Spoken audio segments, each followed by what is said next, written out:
Hello, everybody. My name is Ernie, and this is my project. It's a elementary school in Brooklyn, New York. Um, so this is located in the Gowanus neighborhood of Brooklyn, New York. As you could see in the previous image, it's surrounded by the Gowanus Canal, which is in the middle of the neighborhood. So some interesting things about this neighborhood. It was predominantly a industrial and warehouse neighborhood that has been kind of renovated and turned into a more of a residential neighborhood. So in the area, we see a lot of residential single-family townhomes, as well as some new mixed-use development with apartments and retail. We still see some of the industrial and warehouse aspect of the neighborhood closer to the canal, as you can see in this image right here. And then we also have some retail that is in the neighborhood, which is a Whole Foods that is right down the street from the project. So something interesting about the project as well is that it's located in the canal. So two sides of the project site are facing the canal. There's one side for the street and then another side that has a neighboring property next to it. Um, and this is a very interesting neighborhood because it's up and coming. We see a lot of gentrification going on, and it's a neighborhood that it's not a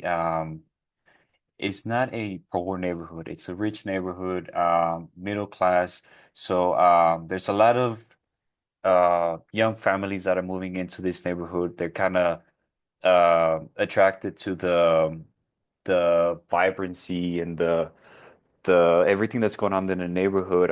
So a lot of them do have younger kids, which is why I decided to go with the elementary school. So here we have some isometrics of my site model. Here we see my project. Here's the bridge to the canal, and you can kind of see how there's not a lot of room facing the street, which makes it difficult to drop off and do deliveries and pick up students and all that. So I decided to kind of build in a horseshoe, a bit of a horseshoe into the lot to allow parents to drop off their kids without having to hold up the traffic of the street. I also allocated some space for the bus right here with a canopy for students to wait. And then there's also a small parking garage that can also be accessed from the street level.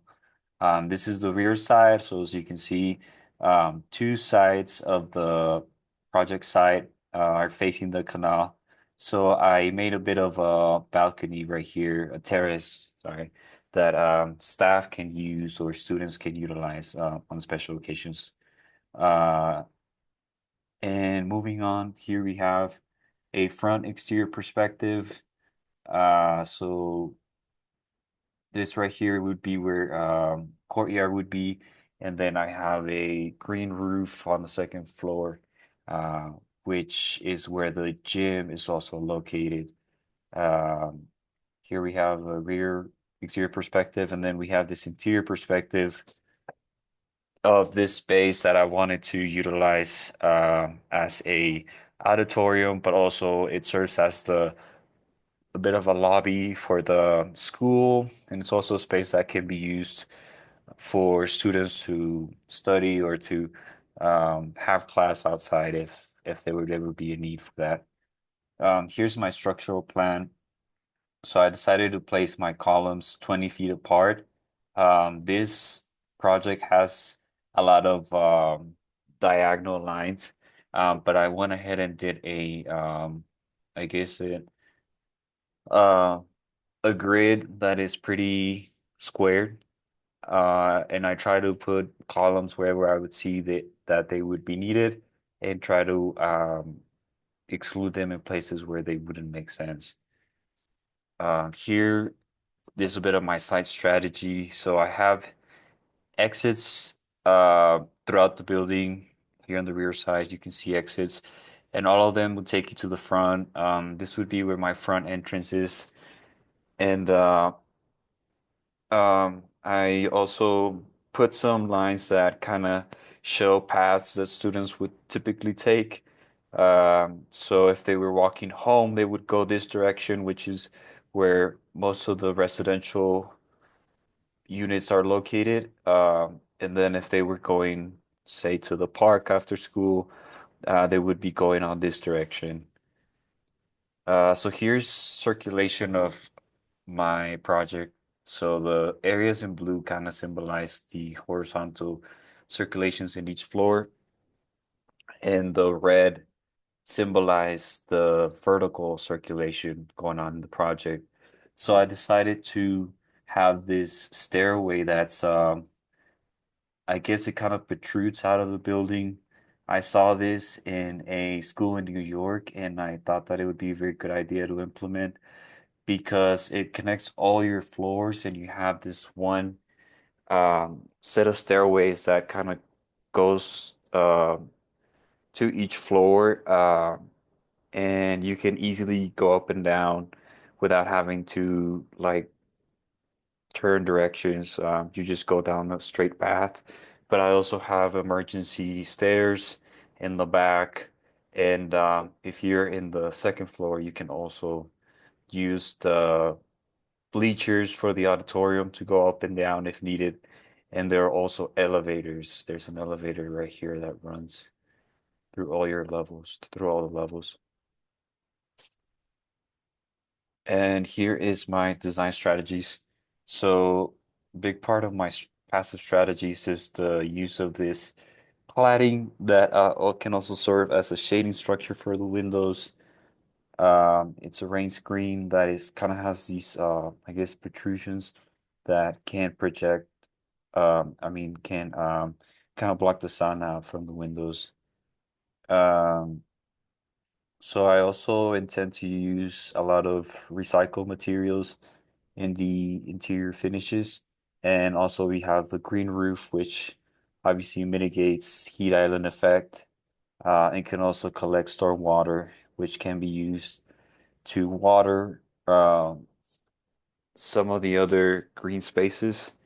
And we can also use this water for toilets and um, other areas where we can use that water. So here is my site context. So here we can kind of see the site plan going on. Um, Here we see where the bus stop is located. This is the entrance to the parking garage. And then this is where students get dropped off. This is the front entrance of the building. This is the courtyard, which you can also go outside if you're if you're in there, and you can also go upstairs into the green roof of the second floor. I also have these exits in the back of the building, and the pretty much the sides that face the canal are gated.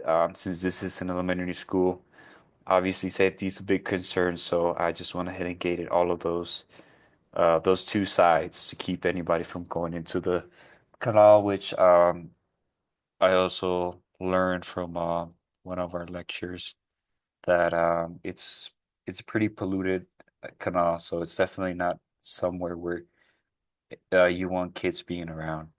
Um, and then this is my first floor. So here's front entrance, foyer. This is where all your admin offices are located, as well as the counselor. You walk into the auditorium space slash lobby. Here I have a stage, which is where students can present, but this doesn't necessarily have to be a stage all the time. It can also be a means to go into the admin office if needed.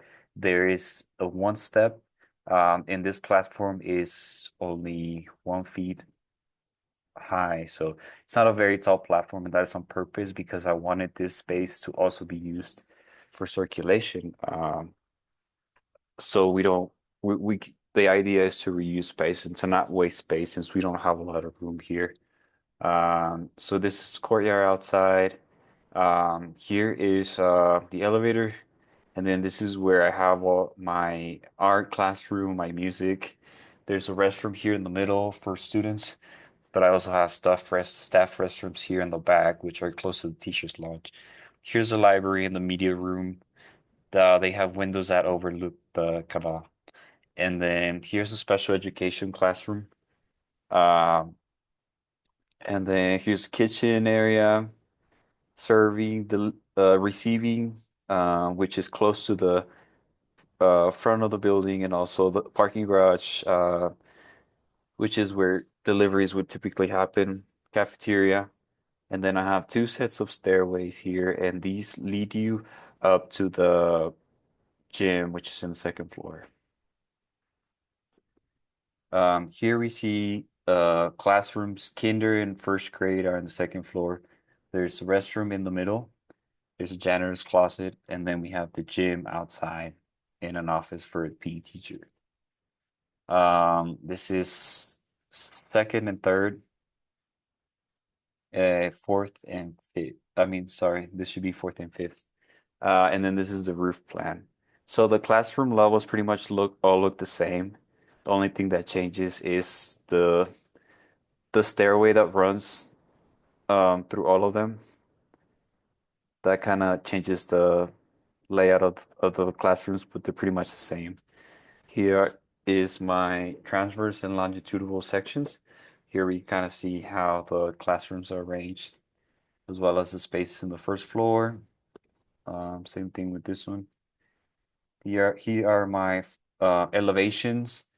Something that I saw in another school that I thought was really cool was the use of this space right here where the stairs are located, being like a glass box in a sense, can also be used as a place for signage.